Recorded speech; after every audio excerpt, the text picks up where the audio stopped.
ಬೆಂಗಳೂರಿನ ಸೌಂದರ್ಯ, ಬೆಂಗಳೂರಿನ ಸಮಸ್ಯೆ, ಬೆಂಗಳೂರಿನಲ್ಲಿ ಆಗ್ಬೇಕಾಗಿರುವಂತಹ ಸುಧಾರಣೆ, ಬೆಂಗಳೂರಿನ ಇನ್ಫ್ರಾಸ್ಟ್ರಕ್ಚರ್ ಇದೆಲ್ಲವನ್ನ ಗಮನದಲ್ಲಿಟ್ಟುಕೊಂಡು ಬೆಂಗಳೂರು ನಗರ ಅಭಿವೃದ್ಧಿ ಸಚಿವರಾಗಿ ಈ ನಗರಕ್ಕೆ ಎಷ್ಟು ಮಾರ್ಕ್ಸ್ ಕೊಡ್ತೀರಿ ಸರ್? ನೀವು 10ರಲ್ಲಿ ಎಷ್ಟು ಕೊಡ್ತೀರಿ ಮಾರ್ಕ್ಸ್?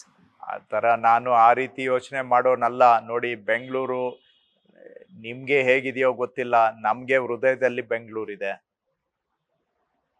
ರೈಟ್, ನನಗೆ ಕೇಳಿದ್ರೆ ನನ್ನ ಹೃದಯ ತುಂಬಾ ಬೆಂಗಳೂರಿದೆ. ಈಗ ನಮ್ಮ ತಾಯಿ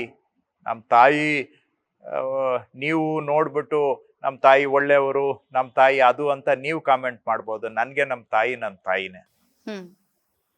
ನಮ್ಮ ತಾಯಿಗೆ ನಾನು ಮಾರ್ಕ್ಸ್ ಕೊಡಕ್ ಹೋಗಲ್ಲ. ಬೆಂಗಳೂರು ಹಂಗೆ ನಮ್ಗೆ ಆಶ್ರಯ ಕೊಟ್ಟಿರೋ ಊರು. ನನ್ನ ಕ್ಷೇತ್ರ ಬೇರೆ ಬೆಂಗಳೂರಲ್ಲಿದೆ. ಕ್ಷೇತ್ರ ಅನ್ನೋದಕ್ಕಿಂತ ನಾನು ಓದಿದ್ದು ಇಲ್ಲೇ, ಅಂದ್ರೆ PUC ಆದ್ಮೇಲೆ 10ನೇ ಕ್ಲಾಸ್ವರೆಗೂ ಹಳ್ಳಿಯಲ್ಲಿ ಓದಿದೆ. PUC ಇಂದ ಇಲ್ಲೇ ಇದ್ದೀನಿ ನಾನು. ನಮ್ಮನ್ನೆಲ್ಲ ಇಲ್ಲಿವರೆಗೂ ಬೆಳೆಸಿದೆ. ನಾನು ಎಲ್ಲಾ ಮನೆಯಲ್ಲೂ ಅಂಕು ಡೊಂಕಿರುತ್ತೆ. ಎಲ್ಲಾರ ಮನೆ ದೋಸೆನೂ ತೂತೆ, ಯಾರ ಮನೆ ದೋಸೆ ತೂತಿಲ್ಲ. ನನ್ ಬೆಂಗಳೂರು ನಮ್ಗೆ ಇಷ್ಟ ಇದೆ. ಸುಧಾರಣೆ ಆಗ್ಬೇಕು, ಅದು ಒಪ್ಕೊಳ್ತೇನೆ, ಇಲ್ಲ ಅಂತಲ್ಲ. ನಾನು ಮನುಷ್ಯ, ನನ್ಗೂ 5 ಬೆರಳು ಯಾವುದು ಸಮಾನ ಇಲ್ಲ. ಹಂಗೆ ಯಾವತ್ತೂ ಮನುಷ್ಯನ್ಗೂ ಸುಧಾರಣೆ ಆಗೋದಕ್ಕೆ ನನಗೂ ಅವಕಾಶ ಇದೆ, ನಿಮ್ಗೂ ಅವಕಾಶ ಇದೆ ಅಂತ ನಾನು ನಂಬಿದ್ದೇನೆ. ಸುಧಾರಣೆ ಆಗ್ಬೇಕು, ಒಪ್ಕೊಳ್ತೇನೆ. ಬಟ್ ನಮ್ಮೂರು ಬೆಂಗಳೂರು, ಅದರಲ್ಲಿ ನಾವು ಇನ್ನೊಂದು ಅದಕ್ಕೆ ವ್ಯಾಖ್ಯಾನ ಮಾಡಕ್ ಹೋಗೋದಿಲ್ಲ. ಓಕೆ, ರಾಜ್ಯದ ಅಭಿವೃದ್ಧಿಯ ವಿಚಾರ ಬಂದಾಗ್ಲೂ ಸರ್, ಬೆಂಗಳೂರು ಸೆಂಟ್ರಿಕ್ ಪ್ರೋಗ್ರೆಸ್ ನ ಬಗ್ಗೆ ಬಹಳ ಚರ್ಚೆ ಆಗುತ್ತೆ. ಎಟ್ ದಿ ಸೇಮ್ ಟೈಮ್ ರಾಜ್ಯಕ್ಕೆ ಹೂಡಿಕೆಯನ್ನ ಸೆಳಿಬೇಕು ಅನ್ನುವಂಥ ಟೈಮ್ನಲ್ಲೂ ನಮಗೆ ಬೆಂಗಳೂರೇ ಬ್ರ್ಯಾಂಡ್. ಇದನ್ನ ಸರ್ಕಾರ ಹೇಗೆ ಬ್ಯಾಲೆನ್ಸ್ ಮಾಡ್ತಾ ಇದೆ ಅಂತ ಹೇಳಿ. ಈಗ ಬಹಳ 25-30 ವರ್ಷದಿಂದ ಬೆಂಗಳೂರಿಂದ ಹೊರಗಡೆ ನಗರಗಳನ್ನ ಅಲ್ಲಿಗೆ ಇನ್ವೆಸ್ಟ್ಮೆಂಟ್ ಅಟ್ರಾಕ್ಟ್ ಮಾಡಬೇಕು ಅಂತ ಎಲ್ಲಾ ಮುಖ್ಯಮಂತ್ರಿಗಳು, ಎಲ್ಲಾ ಸರ್ಕಾರಗಳು ಮಾಡಿದ್ದಾರೆ. ಈ ವಿಷಯದಲ್ಲಿ ನಾನು ಯಾರನ್ನೂ ಟೀಕೆ ಮಾಡೋದಿಲ್ಲ. ಎಲ್ಲರೂ ಪ್ರಯತ್ನ ಮಾಡಿದ್ದಾರೆ. SM ಕೃಷ್ಣ ಅವರಿಂದ ಆರಂಭ ಮಾಡಿ ಅವರು ಕೂಡ ಹುಬ್ಬಳ್ಳಿ ಆಗ್ಲಿ ಮೈಸೂರನ್ನ ಡೆವಲಪ್ ಮಾಡಬೇಕು ಅಂತ ಕನಸಿಟ್ಕೊಂಡು ಇನ್ಫೋಸಿಸ್ ಅಂತ ಕಂಪನಿಗೆ ರಿಕ್ವೆಸ್ಟ್ ಮಾಡಿ ಅವರು ಪ್ರಪಂಚದಲ್ಲೇ ಅತಿ ದೊಡ್ಡ ಕ್ಯಾಂಪಸ್ ಮೈಸೂರಲ್ಲಿ ಕಟ್ಟಿದ್ದಾರೆ. ಹಾಗೂ ಇನ್ಫೋಸಿಸ್ಗೆ ಕನ್ವಿನ್ಸ್ ಮಾಡಿ ಹುಬ್ಬಳ್ಳಿಯಲ್ಲಿ ಒಂದು ಕ್ಯಾಂಪಸ್ ಓಪನ್ ಮಾಡಿಸಿದ್ರು. ಆದ್ರೆ ಪಾಪ ಅವ್ರು ಕಟ್ಟಿದ ಫೆಸಿಲಿಟಿನೂ ಬಹುಶಃ ಪೂರ್ತಿ ಯೂಸ್ ಆಗ್ತಾ ಇದೆಯಾ ನನ್ಗೆ ಡೌಟ್ ಇದೆ, ಗೊತ್ತಿಲ್ಲ ನನ್ಗೆ. ಸೊ ಬಹಳ ಪ್ರಯತ್ನಗಳನ್ನ ಎಲ್ಲರೂ ಮಾಡಿದ್ದಾರೆ. ಸಿದ್ದರಾಮಯ್ಯನವರಂತೂ ಯಾರೇ ಇನ್ವೆಸ್ಟರ್ ಬಂದ್ರು ಆ ಕಡೆ ಹೋಗಕ್ ಕೇಳ್ರಿ ಅಂತ ಹೇಳೋರು. ಆದ್ರೆ ಅವ್ರು ಕೇಳಕ್ ತಯಾರಿಲ್ಲ. ಅವ್ರಿಗೆ ಬೆಂಗಳೂರಿನ ಸೋಷಿಯಲ್ ಇನ್ಫ್ರಾಸ್ಟ್ರಕ್ಚರು, ಸೋಷಿಯಲ್ ಸಿಸ್ಟಮ್ಸು ಇಲ್ಲಿಗೆ ಇನ್ವೆಸ್ಟರ್ಸ್ ಬರಬೇಕು ಅಂತಾರೆ. ಇದು ಬೇರೆ ಭಾಗಗಳು ಡೆವಲಪ್ ಆಗಿಲ್ಲ ಬೆಂಗಳೂರು ತರ, ಒಪ್ಕೊಳ್ತೇನೆ. ಬಟ್ ಅದರಲ್ಲಿ ಸರ್ಕಾರದ ವೈಫಲ್ಯ ಅಥವಾ ಸರ್ಕಾರದ ಪ್ರಯತ್ನದ ಕೊರತೆಯಿಂದ ಅಂತೂ ಅಲ್ಲ. ಎಲ್ಲರೂ ಯಾರೇ ಬಂದ್ರು ಎಲ್ಲರೂ ಬೆಂಗಳೂರೇ ಇಷ್ಟಪಡ್ತಾರೆ ಬಿಟ್ರೆ. ಈಗ ಮೈಸೂರು ಕ್ವಾಲಿಟಿ ಆಫ್ ಲೈಫ್ ತಗೊಂಡ್ರೆ ಮೈಸೂರು ಎಷ್ಟೋ ಚೆನ್ನಾಗಿದೆ.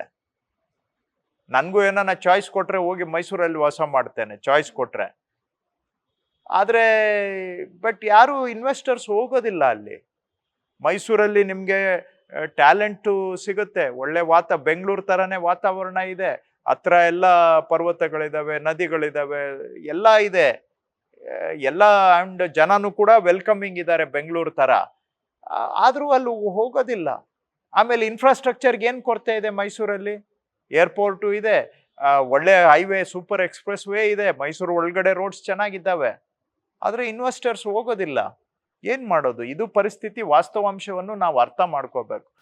ನಿಜ ನೀವು ಹೇಳ್ತಾ ಇರೋದು. ಆದ್ರೆ ಸರ್ಕಾರ ಪ್ರಯತ್ನ ಮಾಡಿದ್ರೂ ಕೂಡ ಆ ಪರಿಸ್ಥಿತಿ ಹಂಗೆ ಮುಂದುವರೆದಿದೆ.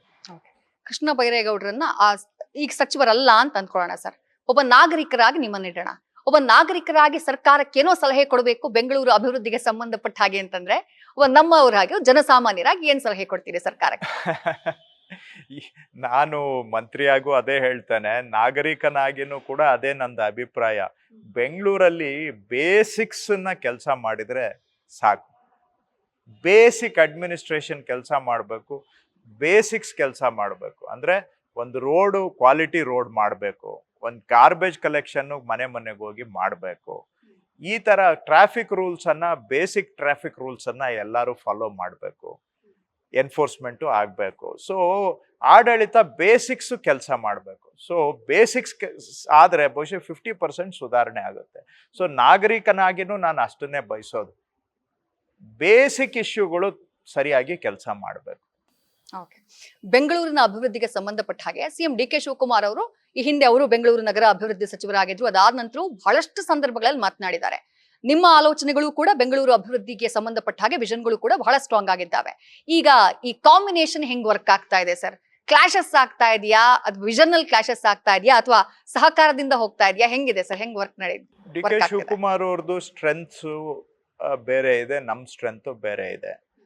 ಅವರು ದೊಡ್ಡ ದೊಡ್ಡ ಕೆಲಸಗಳು ಏನಾದ್ರೂ ಯಾರ ಕೈಲಾದ್ರೂ ಆಗುತ್ತೆ ಅಂದ್ರೆ ಅದು ಡಿ ಕೆ ಶಿವಕುಮಾರ್ ಅವ್ರ ಕೈಲಿ ಮಾತ್ರ ಸಾಧ್ಯ. ಉದಾಹರಣೆಗೆ ಈಗ GBA ಎಸ್ಟಾಬ್ಲಿಷ್ ಮಾಡಿದ್ದಾರೆ ಅಂದ್ರೆ 5 ಕಾರ್ಪೊರೇಷನ್ ಪ್ಲಸ್ 1 ಕೋಆರ್ಡಿನೇಷನ್, ಎಲ್ಲಾ ಏಜೆನ್ಸಿಗಳ ಜೊತೆ ಕೋಆರ್ಡಿನೇಷನ್. ಇದು ಬೇರೆ ನನ್ನ ಕೈಲೂ ಮಾಡಕ್ ಆಗ್ತಾ ಇರ್ಲಿಲ್ಲ, ಅದು ಶಿವಕುಮಾರ್ ಅವ್ರ ಕೈಲಿ ಮಾತ್ರ ಸಾಧ್ಯ, ಅವ್ರು ಮಾಡಿದ್ದಾರೆ. ಹಾಗೆ ಎಲಿವೇಟೆಡ್ ರೋಡ್ಸ್ ಮಾಡುವಂಥದ್ದಾಗ್ಲಿ, ಟನಲ್ಸ್ ಮಾಡುವಂಥದ್ದಾಗ್ಲಿ, 20 ವರ್ಷದಿಂದ ಆಗದೆ ಇರೋ ಗಾರ್ಬೇಜ್ ಟೆಂಡರ್ ಮಾಡೋದು, ಇವೆಲ್ಲ ನನ್ನ ಕೈಲೂ ಆಗ್ತಾ ಇರ್ಲಿಲ್ಲ. ಅವುಗಳನ್ನ ಎಲ್ಲ ಬ್ಲೂ ಪ್ರಿಂಟ್ ಅವರೇ ತಯಾರು ಮಾಡಿದ್ದಾರೆ, ಅದಕ್ಕೆ ಬೇಕಾದಂತ ಇನ್ವೆಸ್ಟ್ಮೆಂಟ್ ರೆಡಿ ಮಾಡಿದ್ದಾರೆ. ಸೊ ಇಂಪ್ಲಿಮೆಂಟೇಷನ್ ನನ್ನ ಸ್ಟ್ರೆಂತ್. ಅದನ್ನ ಡಿಸೈನ್ ಮಾಡೋದು, ಸ್ಯಾಂಕ್ಷನ್ ಮಾಡಿಸೋದು, ಫಂಡ್ ಮೊಬಿಲೈಸೇಷನ್, ಇವ್ಯಾವೂ ಕೂಡ ನನ್ನ ಕೈಲಿ ಆಗ್ತಾ ಇರ್ಲಿಲ್ಲ. ಅದು ಅವ್ರ ಸ್ಟ್ರೆಂತ್. ಈ ಬಿಗ್ ಟಿಕೆಟ್ ಐಟಮ್ ಅಂತಾರಲ್ಲ, ಅದೆಲ್ಲ ಅವ್ರ strength. Day to day operations run ಮಾಡೋದು ನನ್ನ ಸ್ಟ್ರೆಂತ್. ಸೊ ಇಂಪ್ಲಿಮೆಂಟೇಷನ್ ಮಾಡೋದಕ್ಕೆ ನನ್ನ ಕೈಗೆ ಕೊಟ್ಟಿದ್ದಾರೆ. ಹಾಗಾಗಿ ನಾವು ಒಬ್ರಿಗೊಬ್ರು ಏನು ಕಾಂಪ್ಲಿಮೆಂಟ್ರಿ ಅಂತ ಹೇಳ್ತಾರಲ್ಲ, ಆ ರೀತಿ ಇದ್ದೇವೆ ಬಿಟ್ರೆ ಕಾನ್ಫ್ಲಿಕ್ಟ್ ಏನೂ ಇಲ್ಲ. ನ್ಯೂಸ್ ಫಸ್ಟ್, ನಿರ್ಭೀತಿಯಿಂದ ನಿಮ್ಮ ಪರವಾಗಿ.